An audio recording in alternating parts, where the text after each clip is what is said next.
εκλεκτός λαός του Θεού πλέον είναι αυτοί που δέχτηκαν τον Ιησού Χριστό σαν σωτήρα αυτού του κόσμου, οι οποίοι τον δέχονται σαν Θεό και τον λατρεύουν σωστά, έτσι όπως καθορίζουν τα δόγματα της Ορθοδόξου πίστεως.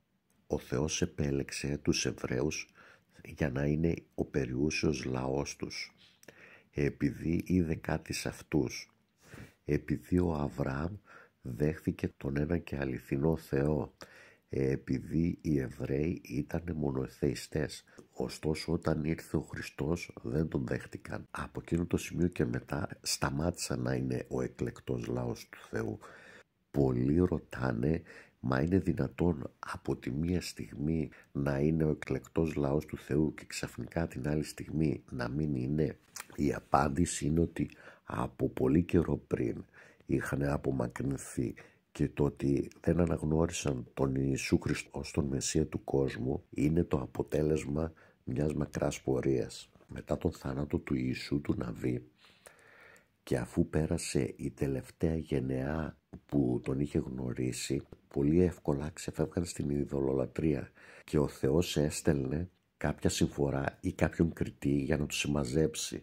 Όταν ήρθε ο Χριστός δέχτηκε ως περιούσιο λαό του αυτούς που τον δέχτηκαν και ως τον σωτήρα αυτού του κόσμου. Μερικοί θεωρούν ότι είτε είναι το ελληνικό έθνος ο περιούσιος λαός είτε είναι το ρωσικό. Φυσικά και κάτι τέτοιο δεν ισχύει.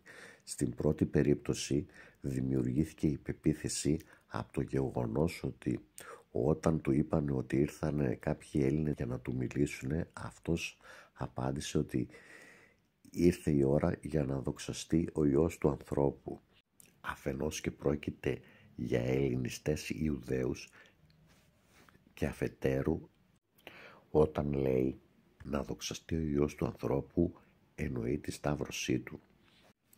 Και στη δεύτερη περίπτωση όπου θεωρείται ο ρωσικός λαός ο περιούσιος, αυτή η εσφαλμένη εντύπωση δημιουργήθηκε στα πλαίσια πολιτικής προπαγάνδας της εποχής που κυκλοφόρησε σε έντυπο σχετικό κείμενο από κάποιον μοναχό.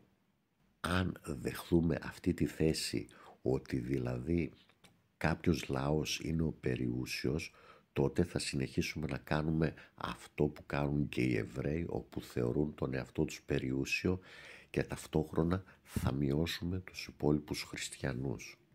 Δεν καταργούνται οι εθνικές οντότητες, αλλά περιούσιος λαός του Θεού πλέον θεωρείται ο κάθε χριστιανός που δέχεται τον Χριστό ως Θεό και σωτήρα του κόσμου και ασπάζεται τα υπόλοιπα ορθόδοξα δόγματα.